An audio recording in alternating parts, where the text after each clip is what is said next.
வாதினை அடர்ந்த வேள்விழியர்த்தங்கள் மாயமது ஒழிந்து தெளியேனே.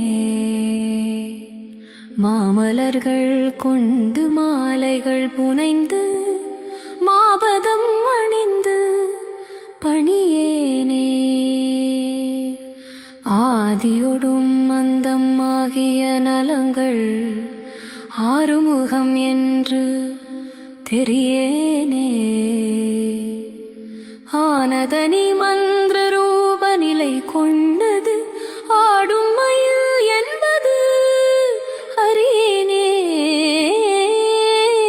நாதமுடும் விந்து வானவுடல் கொண்டு நானிலம் அலைந்து திரிவேனே.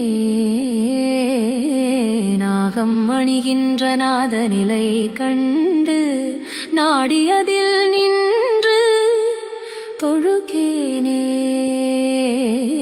சோதி உணர்கின்ற வாழ்வு சிவம் என்ற சோகமது தந்து எனையாழ்வாய். சூரர் குலம் வென்று வாகையொடு சென்று சோலைமலை